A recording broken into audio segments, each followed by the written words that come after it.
All right, joined by Laura Decoster of the Safe Sports Network. Welcome back, Laura. Thanks, Nick. Summer was a little... excited for the new season. Yeah, I was about to say the summer went by a little too quickly, but yeah, now that fall is here, I think we're in good hands. Let's talk a little bit about the emergency action plans that you folks at the Safe Sports Network have helped put into place with teams around the state. First of all, what is an emergency action plan? Well, it's imperative for every team, every sport, every coach to be prepared in case something happens, something bad happens. And it's relatively easy in athletics to get complacent because, for the most part, everybody's fine every day. Right. But with complacency comes the risk of a bad outcome. And so we're trying to make sure that everybody's prepared, and emergency action plans are a basic foundation of how you get prepared. And nothing about an emergency action plan is rocket science, really. It's just taking the time before there's a crisis without any panic to figure out simple things like, what's your address? If you left the school building and went down the road to a park or a field and you have to call 911 and the first thing the 911 operator says to you is, where are you? And you don't know, right? That's a problem. And so, we're making sure that for all of our schools and all of our youth leagues that emergency action plan is thought out. Where's the nearest lightning shelter? Where's the nearest AED? Who calls 911?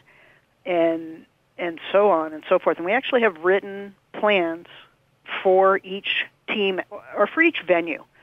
So, if soccer and field hockey share a certain field, that field has one plan, and then that plan gets shared with the coaches, and the coaches then are further charged with developing their team.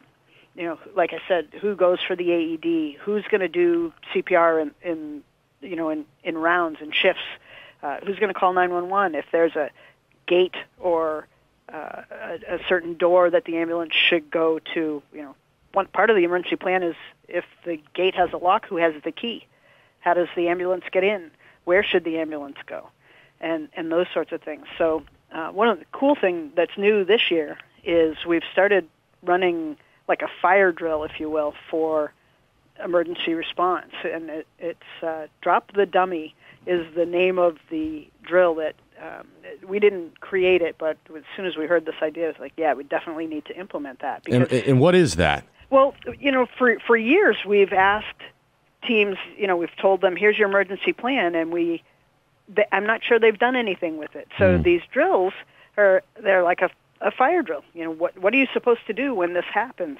And we're going out and we're dropping a CPR mannequin, next to the field or in the middle of the field, and waiting to see how long it takes for anyone to notice, and what the response is, and whether everybody did what they were supposed to do. And it gives us a great opportunity to really cement the emergency planning with that team.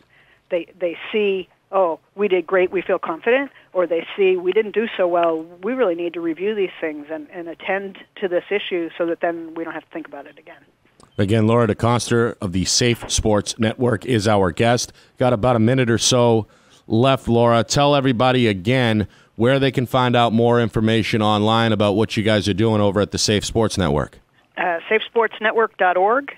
If you have a youth league or someone who's not got an athletic trainer with you all the time or assigned to your school or league, then call us, 603-627-9728.